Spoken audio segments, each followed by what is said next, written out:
Innal hamdalillah nahmaduhu wa nasta'inuhu wa nastaghfiruh wa na'udzu billahi min shururi anfusina wa sayyiati a'malina. Man yahdihillahu fala mudilla lahu wa man yudlilhu fala hadiya lahu. Wa ashhadu an la ilaha illallah wahdahu la syarika lah wa ashhadu anna Muhammadan abduhu wa rasuluhu wa habibuhu wa khaliluhu salawatu rabbi wa salamuhu wa barakatuhu alaihi wa ala alihi wa ashabihi wa man ihtada bihudahu ila yaumiddin. Amma ba'd, faya ma'asyiral muslimin wa zumratal mu'minin rahimakumullah, usikum wa nafsiya bitaqwallah faqad fazal muttaqun. Qala Allah tabaraka wa ta'ala fil Qur'anil azim, ya ayyuhalladzina amanu ittaqullaha haqqa tuqatih wa la tamutunna illa wa antum muslimun. Wahai orang-orang yang beriman, Allah memanggil manusia-manusia yang meyakini bahwa tiada Tuhan yang berhak disembah kecuali Dia. Apa kata Allah? Ittaqullah, bertakwalah kalian kepada Allah dengan sebenar-benarnya takwa, wala tamutunna illa wa antum muslimun, dan jangan kalian mati kecuali dalam kondisi Islam. Ahibati fillah, innamal a'mal bil khawatim. Amalan itu tergantung penutupnya. Maka Allah berpesan jangan kalian mati kecuali dalam kondisi Islam. Ada orang-orang yang hari ini salat Jumat bersama kita, yang mungkin Jumat depan dia masih hadir bersama kita, Ramadan dia puasa bersama kita, tapi siapa yang tahu apakah dia akan mati dalam kondisi Islam? Nggak ada yang tahu. Di dalam sebuah peperangan di masa Nabi alaihi salatu wassalam, ketika dua pasukan sudah mulai beristirahat, ada seorang laki-laki dari kalangan kaum muslimin yang berperang dengan bersungguh-sungguh. Bahkan dia tidak melewatkan satu musuh pun kecuali dia hadapi. Lalu ada obrolan dari para sahabat yang mengatakan, ma ajza'al yawm mithl ma ajza'a fulan. Hari ini nggak ada yang perjuangannya, yang pengorbanannya seperti fulan. Apa kata Nabi SAW? Amma huwa famin ahlin nar. Oh, orang itu dia penghuni neraka. Para sahabat tatkala mendengar ucapan Nabi SAW ini, mereka heran. Kalau orang yang berjuang seperti ini masuk neraka, bagaimana dengan yang biasa-biasa perjuangan? Maka salah satu di antara mereka mengatakan, ana sahibu, aku akan ngikutin orang ini. Kok sampai orang ini divonis masuk neraka? Diikutin sama salah satu sahabat. Ketika dia lari, sahabat ini ikut lari. Tatkala dia lambat, sahabat ini ikut lambat. Sampai terakhir ternyata orang ini terluka, parah lukanya, dan dia nggak sabar menghadapi pedihnya luka tersebut. Dia ambil pedangnya, dia letakkan di dadanya, kemudian dia runtuhkan dirinya, mati bunuh diri. Akhirnya sahabat yang mengikuti orang ini balik menjumpai Rasul sallallahu alaihi wasallam. Lalu dia mengatakan, asyhadu annaka Rasulullah. Aku bersaksi bahwa engkau adalah Rasulullah. Sahabat ini muslim. Maka Nabi heran, kenapa engkau mengatakan itu kembali? Maka dia cerita, ya Rasulullah, tatkala engkau mengatakan fulan termasuk penghuni neraka, kita ini bingung gitu. Akhirnya anak pun mengikuti orang tersebut. Ternyata orang itu matinya bunuh diri. Jamaah rahimakumullah, kita semua ingin husnul khatimah. Ya, proses untuk menuju husnul khatimah itu penting. Kita harus berpikir, apa langkah-langkah supaya kita mati husnul khatimah? Yang pertama, jujur sama Allah. Kita harus benar-benar punya waktu khusus berdua sama Allah Azza wa Jalla. Banyak di antara kita hanya beribadah tatkala ada manusia. Dia bersedekah tatkala banyak yang lihat. Dia berangkat ke masjid, sholat di masjid tatkala banyak manusia yang memandangnya. Tapi bagaimana kondisi kita tatkala kita sendirian, dikala tidak ada manusia yang melihat kita? Apakah kita benar-benar beribadah kepada Allah Azza wa Jalla? Atau kita hanya pura-pura beriman?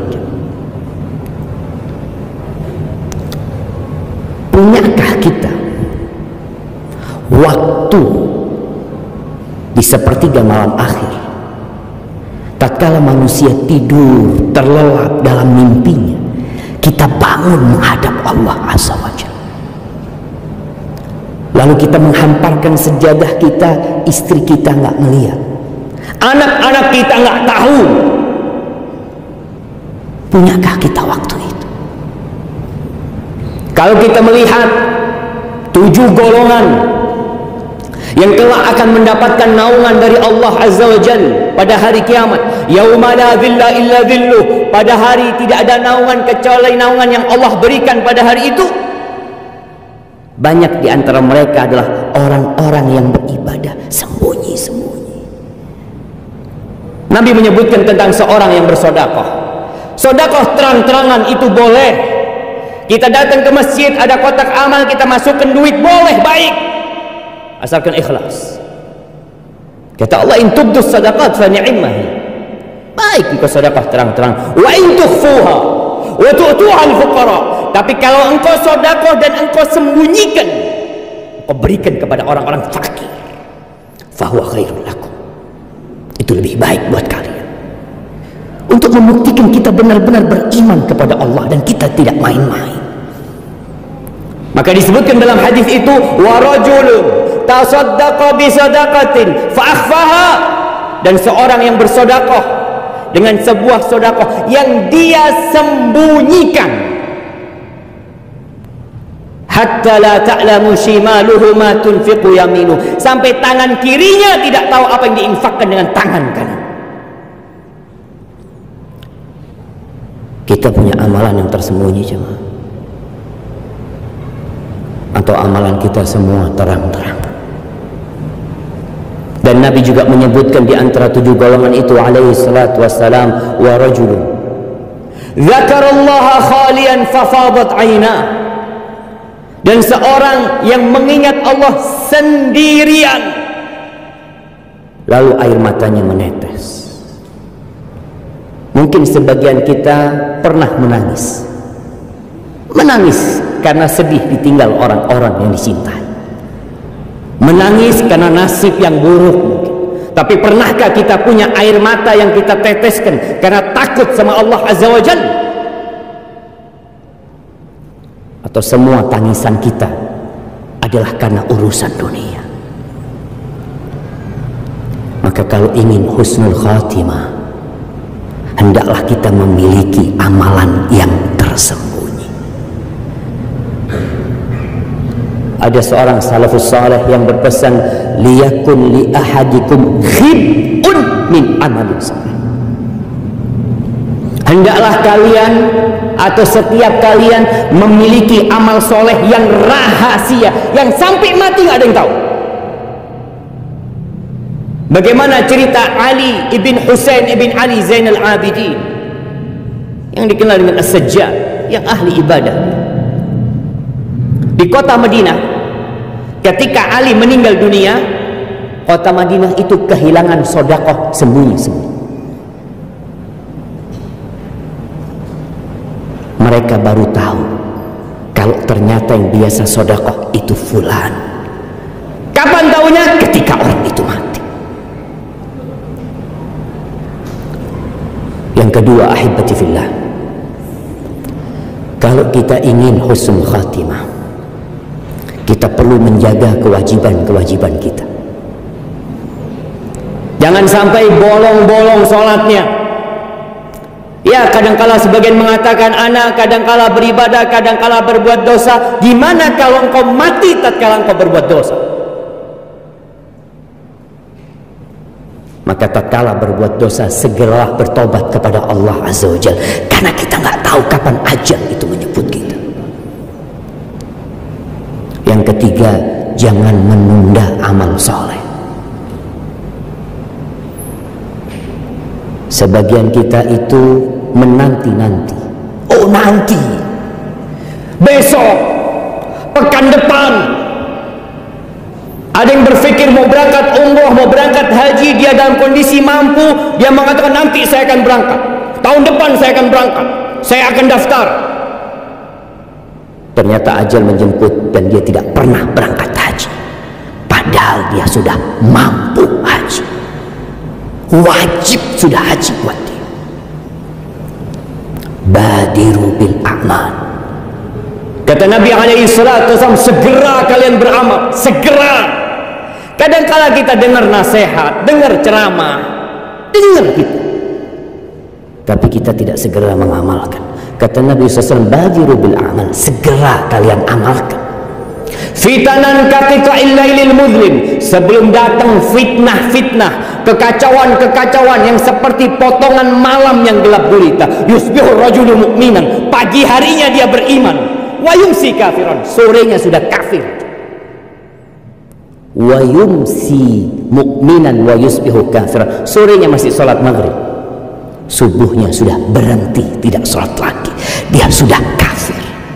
Kenapa itu terjadi? Yabi'u dinahu bi'aradin minad dunya, dia menjual agamanya, dia jual agamanya untuk mendapatkan sedikit dari kenikmatan dunia yang sebenarnya akan dia tinggalkan.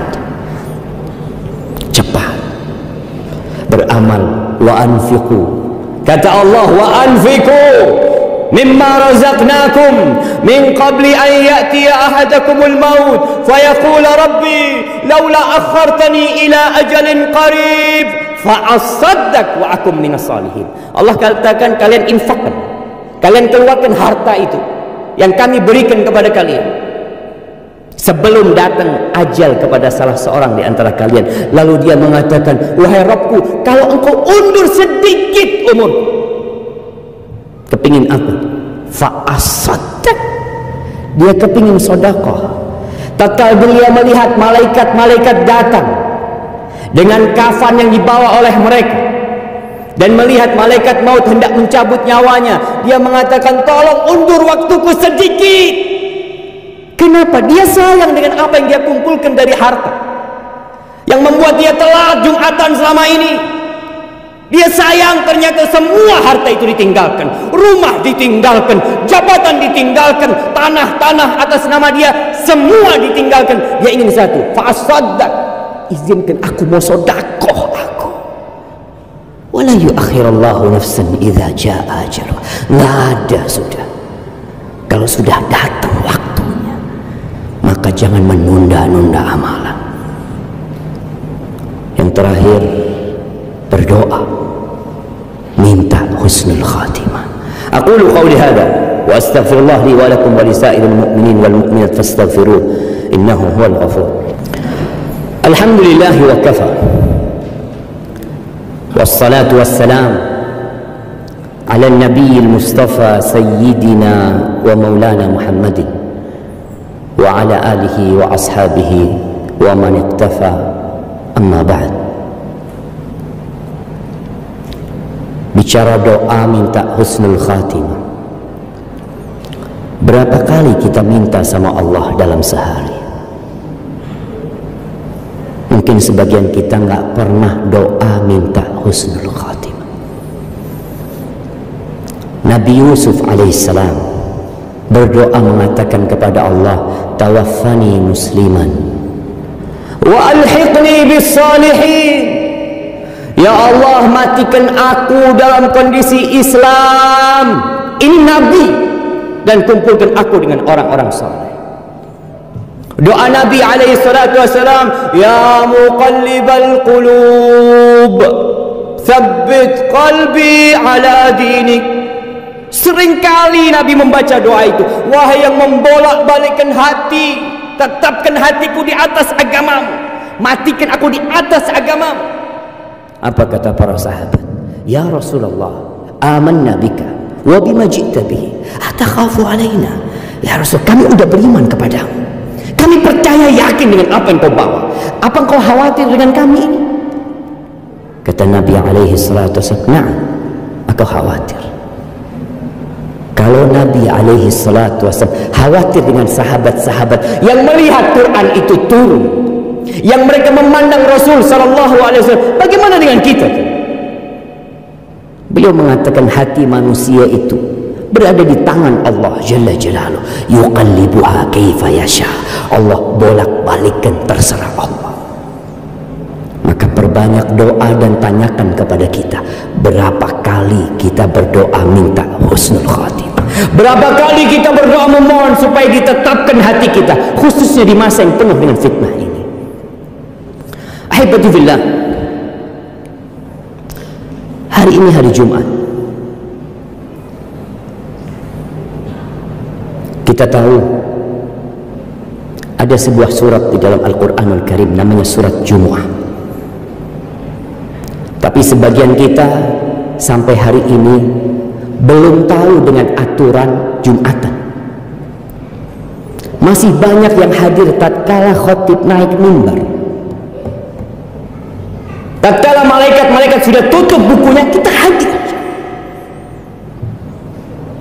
Tapi kita nggak pernah telat kalau bekerja, disiplin. Oh, fulan worker orangnya, tidak pernah telat, bahkan pekerja teladan. Tapi di rumah Allah dia selalu berada di saf terakhir. Nggak pernah dia kepingin berada di saf pertama. Nggak pernah dia kepingin datang duluan sebelum orang-orang datang. Ada apa sebenarnya? Apakah kita lebih berat dengan dunia kita? Sejumat sekali jemaah kita hadir untuk menyimak khutbah. Sebagian kita hanya berpikir khutbah Jumat, sholat Jumat, yang penting aku datang, yang penting aku sholat. Engkau tidak masuk di catatan malaikat nanti. Maka jadilah muslim yang sebenarnya. Ketahuilah, tatkala engkau meninggal dunia, ada 3 yang mengantarkan: keluarganya, hartanya, dan amalnya. Keluargamu yang engkau sekarang sibuk bekerja untuk mencukupi mereka, hartamu yang engkau tumpuk supaya engkau bisa bersenang-senang, ketika engkau mati nggak ada yang ikut engkau kubur kecuali yang engkau sedekahkan. Amal saja. Maka berusahalah untuk meninggalkan pekerjaan kita jauh-jauh waktu sebelum khatib naik mimbar, agar Allah memberkahi hidup kita. Ahibati fillah, dan di hari Jumat ini ada doa mustajab. Perbanyak salawat kepada Nabi alaihi salatu wassalam, dan di akhir Jumat itu perbanyak doa memohon kepada Allah. Innallaha wa malaikatahu yusalluna 'alan nabi. Sesungguhnya Allah dan para malaikatnya itu bersalawat kepada Nabi. Ya ayyuhalladzina amanu sallu alaihi wa sallimu taslima. Allahumma salli wa sallim wa zid wa barik wa an'im ala sayyidina wa maulana Muhammadin wa ala alihi wa ashabihi ajma'in.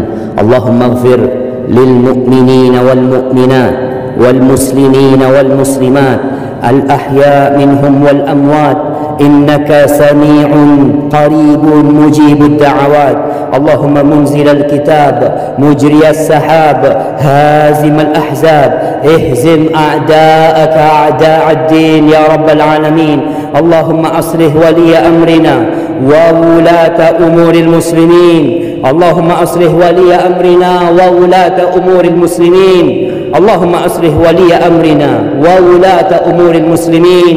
ربنا لا تزغ قلوبنا بعد إذ هديتنا وهب لنا من لدنك رحمة إنك أنت الوهاب ربنا آتنا في الدنيا حسنة وفي الآخرة حسنة وقنا عذاب النار وسبحان ربك رب العزة عما يصفون وسلام على المرسلين والحمد لله رب العالمين.